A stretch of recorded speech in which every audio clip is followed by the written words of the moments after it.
I push all leaders that I work with to think about DEI as another skill in their management toolbox that they need to have. It is just as important as some of the other things. It's just as important as learning to have those difficult conversations and execute strategy, right? Welcome to You Belong in the C-Suite podcast. You are ambitious in life and in your career, but something is missing. You want to bring more of your passion to what you do. Because let's be honest, you pour a ton into your work, and it needs to mean more. I'm your host, Laura Eigel.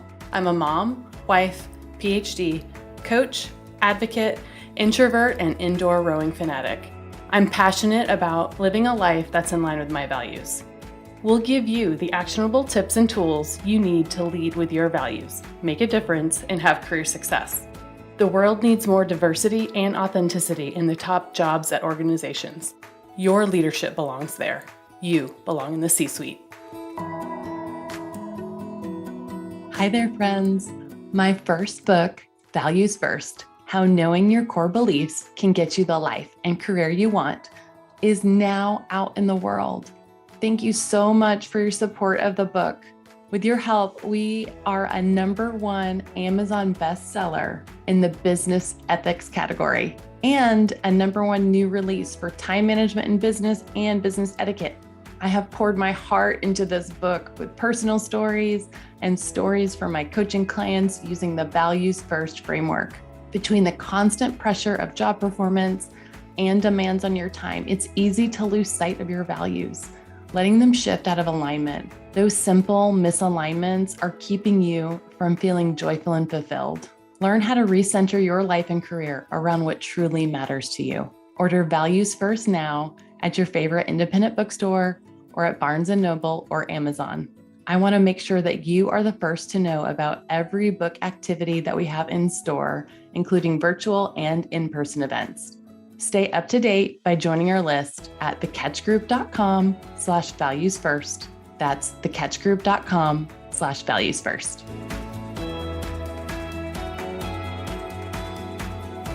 Welcome to this week's episode of the You Belong in the C-Suite podcast. I'm excited for you to hear my conversation with Jossie Haines. Jossie Haines is an executive and engineering leadership coach focused on empowering high-performing leadership through empathy and compassion.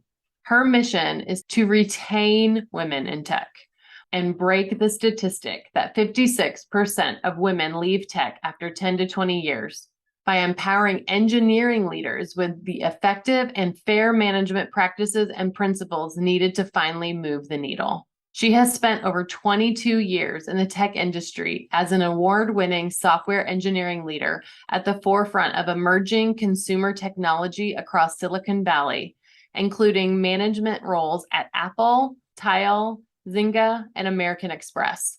She was most recently the VP of Software Engineering and Head of DEI at Tile, where she had grown the engineering team by 45% from 29 to 55 in 5 months during COVID, and led all software engineering efforts across mobile, backend, web, and QA.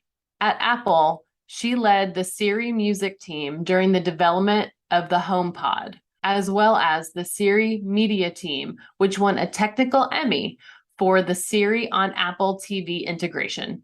She is also an avid public speaker, having given over 100 talks, workshops, and podcasts on retaining women in tech, engineering leadership, DEI, and various technologies. We talked about the struggles that women in tech are facing. And more importantly, we talked about how leaders can build inclusive cultures to retain women in tech. We also talked about the things that impede the progress that organizations are making and what they need to do to move their diversity, equity, and inclusion strategies forward. Let's get started.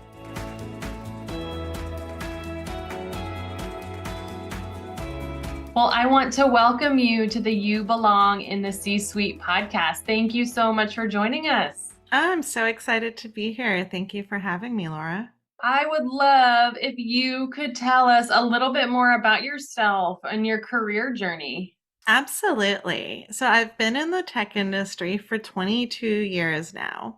I actually didn't think I was going to start in tech. My parents wanted me to be a doctor. And so my undergrad degree is actually in chemistry and material science.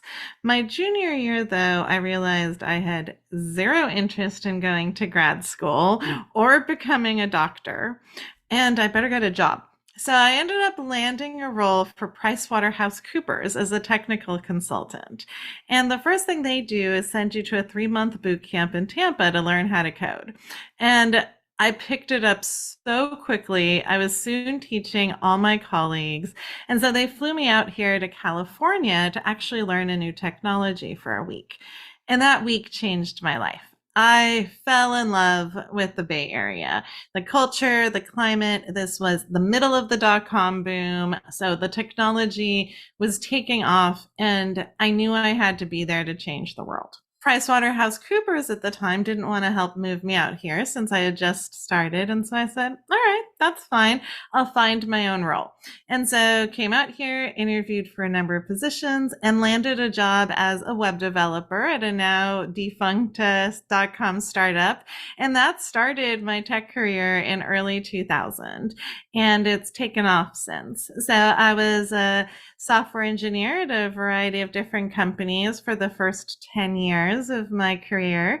And then I ended up at Zynga in 2010. And that's really where my career took off. For those of you who don't know, Zynga is a big gaming company. And back in 2010, we basically were what made Facebook take off. And so I joined a company when it was 1,000 people, and we grew to 2,000 in my first year. And my career took off just like the company did. So I started as a lead working on revenue features for a game called Cafe World and got us a couple $1 million days. Then became the first engineer on a game called Chefville, where I helped design the storage service that later served all Zynga games, and finally became director of engineering and ended up leading the game once we launched to 10 million daily active users. After 6 months of the game launching, it ended up moving to India. And unfortunately, at that point, my mom passed away. So I ended up moving to Florida for 9 months, but realized I still loved the Bay Area. And thankfully, my dad was doing better. So I moved back, came back to Zynga, and worked there for another year. Realized I didn't really want to work in ads, which is what I was doing now. And I had an amazing opportunity to go to Apple. And so I went to Apple in 2016 and worked on Siri Media, Music, and Sports. I helped my team develop over 30 new features for Siri Music during the development of the HomePod. I also worked on Siri on Apple TV, and we got a technical Emmy for that integration while I was leading the team. And I also started Women in Siri. I realized something, though, during my 2 years at Apple, which was I was burnt out. I was fed up with how women in the tech industry were treated, and I was done. I was going through a lot of imposter syndrome. I left Apple thinking I was an awful manager, even though I literally had people tell me I was the best manager they'd ever had. So I walked away. In early 2018, I walked away. I said, I'm done. I'm done with the tech industry. I'm done with putting up with this. I realized something, though. Technology was impacting my daily life so much more, in all of our daily lives, so much more than when I had started doing this 22 years ago. But yet, technology was not fully addressing the needs of women and underrepresented minorities. Voice assistants are less accurate for female voices and those with accents. Facial recognition software does not work as well for those with darker skin tones. And the underlying data that's used for so much machine learning has a lot of inherent bias in it. And so I realized that if I didn't come back to tech, I was going to be walking away from the ability to impact this future. And so I decided to come back into my own roles this time. And when I joined Tile in late 2018, I actually spoke to the CEO, CJ, and said, hey, if you want me to join your company as a platform engineering director, I also want to lead our DEI initiatives and make sure that inclusion is not just lip service. And he said to me, hey, I'm married. I have 2 daughters and 2 sisters, no brothers, no sons. And I told my wife I was really, truly going to make Tile the best place for women to work in the Valley. So I said, all right, let's do this. And I joined. And so I started and helped build an amazing inclusive culture I am super proud of. I also started our mentoring program, which empowered 7 folks within Tile to change roles within the 3 years that we were leading that. And that mentoring program, I actually open sourced it, and Mozilla and a number of other companies have actually been able to base their mentoring programs off of it. I eventually also became VP of engineering at Tile and ended up helping grow the organization from 29 to 55 engineers in 4 months in the middle of COVID, while still keeping that inclusive culture that I was super proud of. I realized something at that point, though, which was I was so proud of what I'd created, but I'd only done it for one company. And this really goes back to something I realized back in 2018, which is 56% of women are leaving the tech industry after 10 to 20 years.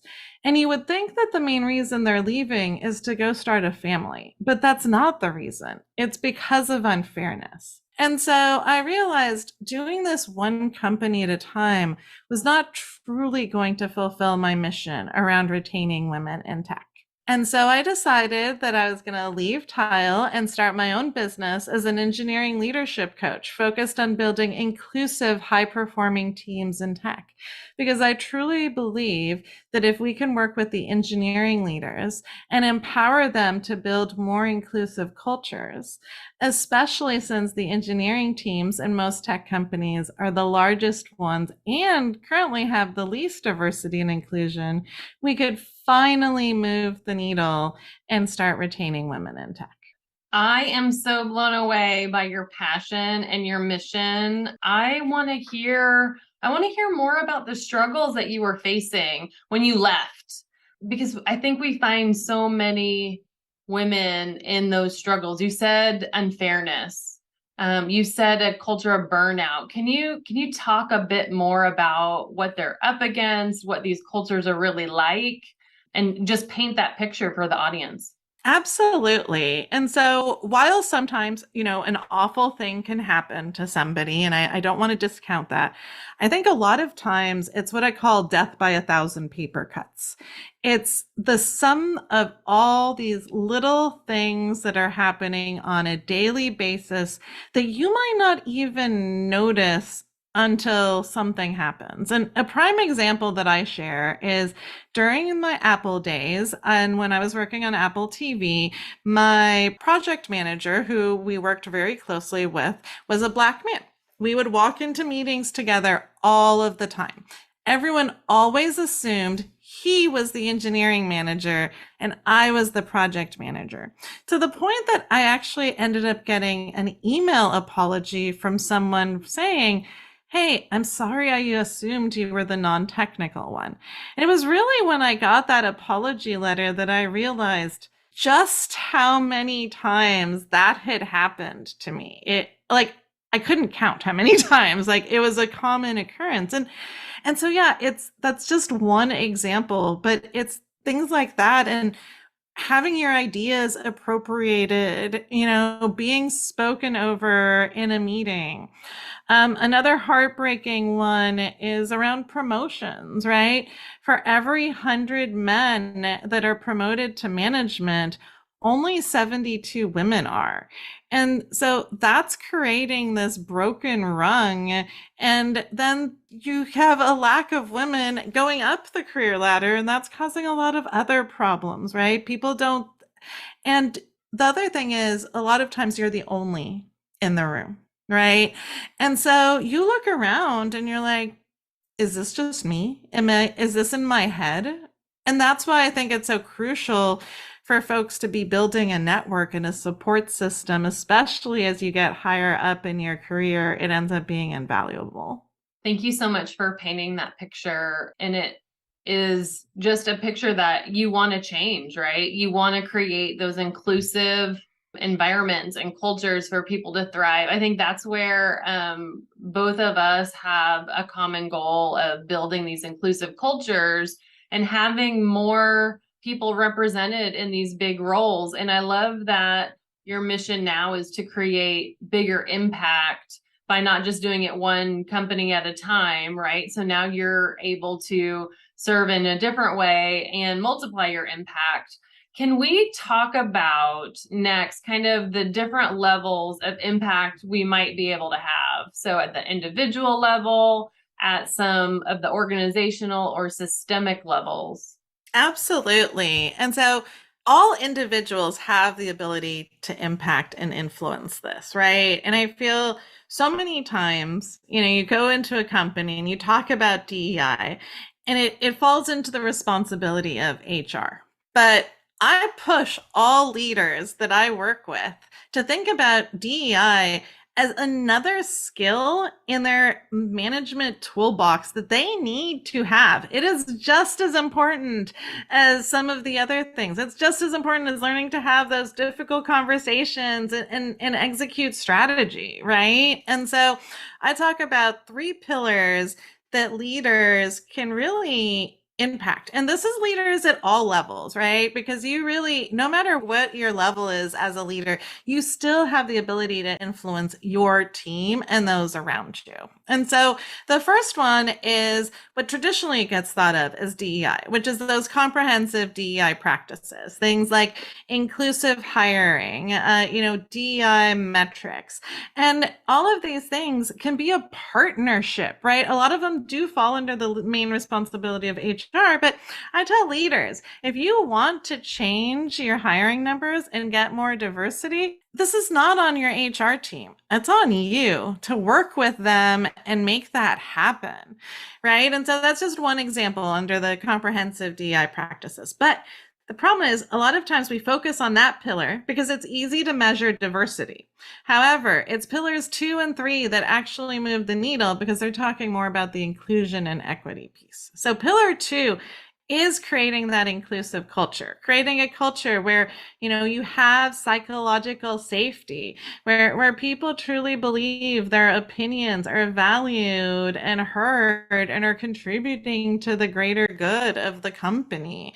And we have so much influence on this as leaders because the way we show up is setting that culture for our teams. And finally, the third pillar is effective and fair management practices and principles. And so many of us were promoted to management positions with absolutely no training on management, let alone how to be effective and fair. And yet we're the ones setting people's pay, promotion, what roles they get, who gets to travel, right? And all of these things can negatively impact inclusion if we don't slow down our thinking when biases can potentially come into play. And if we don't know what we don't know, right? And so we could be negatively impacting inclusion and not really understand that. And so as leaders, it's on us to be learning how to be effective and fair. And if you ended up in a managerial position and you didn't get training on how to be a leader from your company, ask for it. Ask for these things. And they don't give it to you, find some elsewhere, right? But leadership is a learning journey. And I think the other thing that's important about these two pillars, going back to measuring things, is you can measure inclusion, right? It's not as easy to measure as diversity metrics, but you can measure inclusion. In those quarterly or biannual engagement surveys, are you actually asking folks if they feel like they belong, if they feel their opinions are being valued and heard? These are all questions that you can ask, and yet so many times we're not. I love that you've talked about how it's everyone's role at every level. And just before we started the podcast, you had mentioned, and I wrote it down because I loved it. As a manager, you should be able to answer the question. If somebody asks you in an interview, how are you creating an inclusive culture?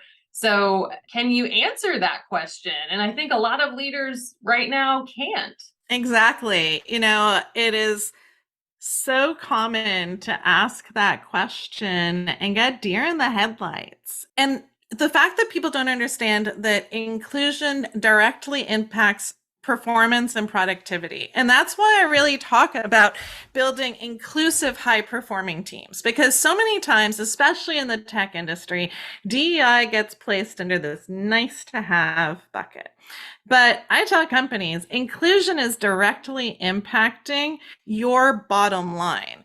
And so if your managers can't answer the inclusion question, they're turning away potential employees that could actually be building you a better product. Yeah, they're turning away your ideas because if you don't feel like you belong, I'm going to be least likely to share my ideas with you, right? Because you're probably not going to listen or value me. Exactly.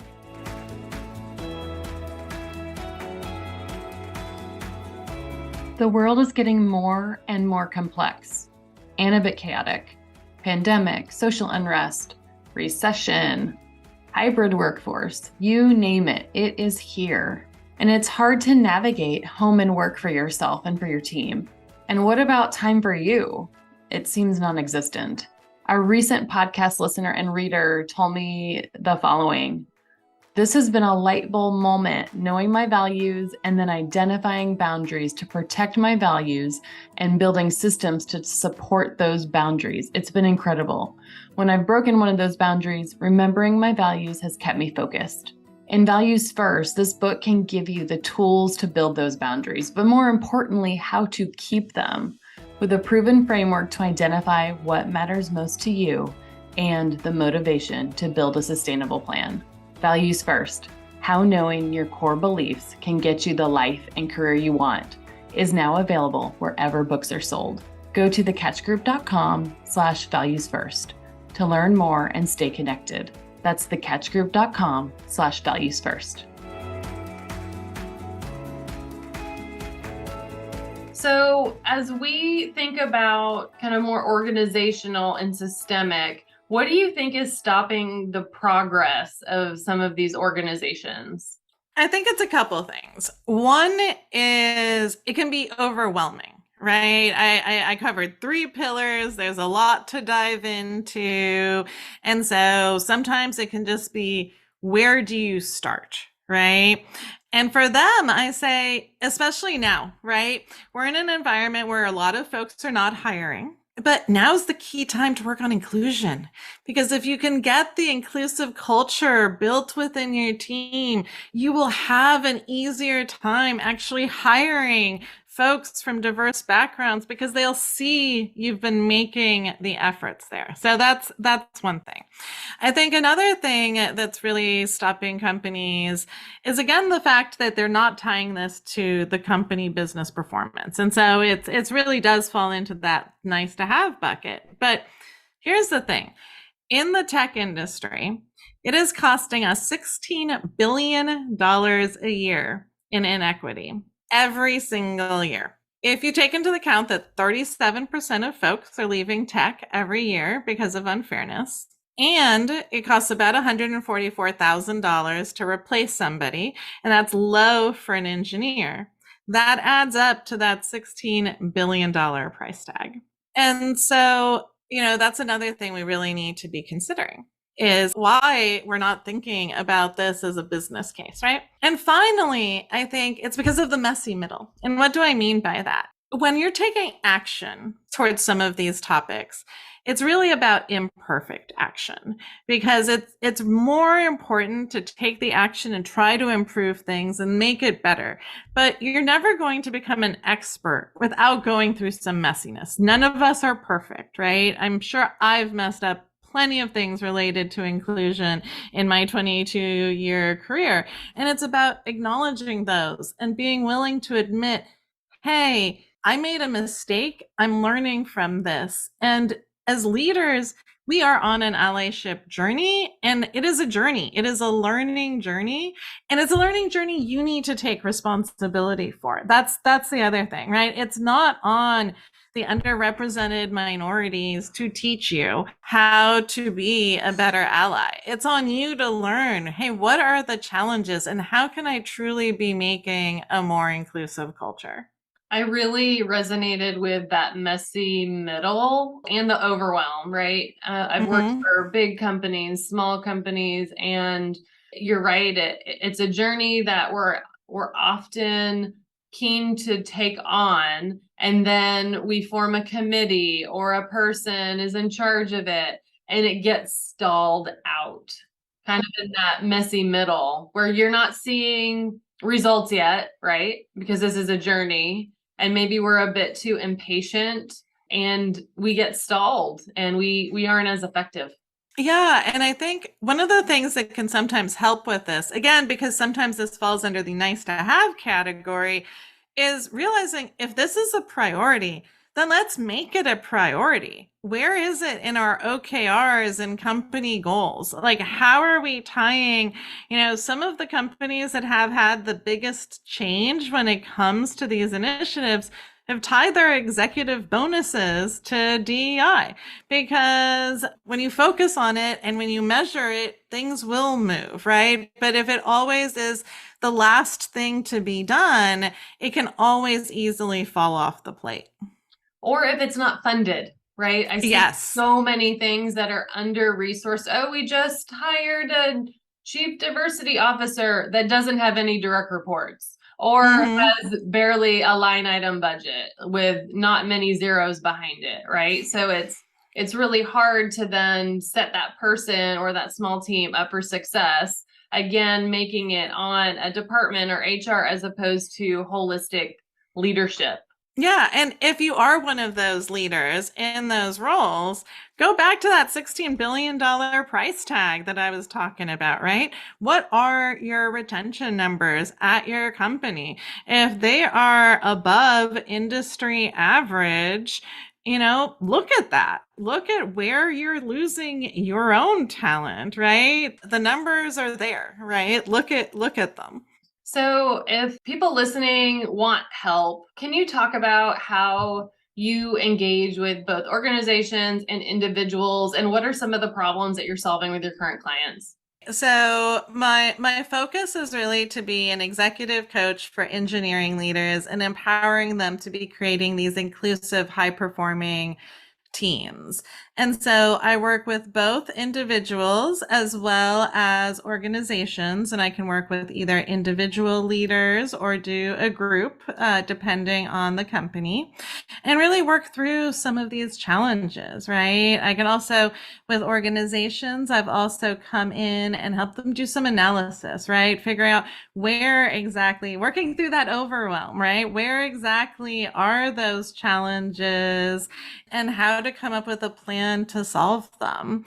And I also do some public speaking and keynotes and workshops around this.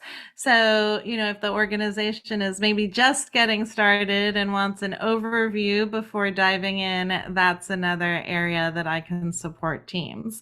And so, what are some of the challenges people come to me with? Well, everything from, hey, I can't retain my talent, or I just put up this job and it's been a month and I've had no women apply to it or no underrepresented minorities. What am I doing wrong? Or even, hey, I'm overwhelmed as an engineering leader and I've got too much to do, and how do I get some sanity around things, right? I feel my superpower, my differentiator is the fact that I look at it, my specialty is working with engineering leaders, and I really look at it from both the technical side and the leadership side, because I feel a lot of folks focus like either purely on the leadership side, but there's a lot of engineering coaches that are focused purely on the technical and metric side. And we have to be thinking about this holistically, because if we don't take into account, and especially at that VP exec level, so much of what we're doing is trying to explain engineering concepts and really technical metrics to non-engineering folks. I say our counterparts, in marketing, for example, have it much easier in some ways, because if you show marketing metrics to your CEO, he gets it. He or she gets it. Like, they will understand exactly how that maps to the bottom line. If I were to show the execs team some of my technical metrics, like mean time to failure, they're going to be like, well, what are you talking about, Jossie? I have no clue. Like, when is engineering going to deliver? That is one of the things I help solve is, so many times engineering leaders will come to me and say, my team is working so hard. They're killing themselves. And yet I'm always being asked, what's the team doing? Why aren't they delivering? Why are they always late? And that a lot of times is a management and leadership and a prioritization problem that I can help them solve. I love that you've married the technical with the leadership side. And also that you're not just helping only women, you're helping leaders, right? And you're helping leaders and organizations to impact all of these groups, which I think is sometimes a miss of consultants and coaches. Just because, sometimes we go for those in need, which is great, but also sometimes those groups aren't the ones that can make the biggest impacts too, especially when the leadership is not always one dominant group, right? So or is one dominant group, sorry. So I really love even your inclusive focus in your consulting and coaching as well. Absolutely. And thank you. Yeah. I mean, it's one of the reasons I work with both men and women is, well, 75% of the engineering leaders in the tech industry are men. So I need to be working with both and non-binary folks as well to really be able to impact the future, right? Because if I only worked with women and helped them stay in the industry, which is definitely one of the things I do, it's not really going to move the needle because it's some of these we were talking about the so systemic things, right? The things that are really in these organizations. And if most of the leaders are men, like they're who we need to be impacting. Absolutely. Well, how can we connect with you? So the best place to connect with me is on LinkedIn. That's where I'm usually always hanging out. So definitely DM me on there, or you can check out my website at jossiehaines.com. Well, thank you so much, Jossie. We will put all of that in the show notes, and I've just really enjoyed our connection. And thank you so much for sharing space with me today. Absolutely. It was so much fun being here with you today. I want to thank you so much for listening to the You Belong in the C-Suite podcast. If you are enjoying this content, please remember to rate and review on Apple Podcasts. By leaving a review, you are helping others find this content. We will be featuring 5-star reviews on air in upcoming episodes. Editing and support for the podcast is done by S&E Podcast Management. To get more tips and tools to help you live a life guided by your values, go to thecatchgroup.com. Keep your boundaries and take care.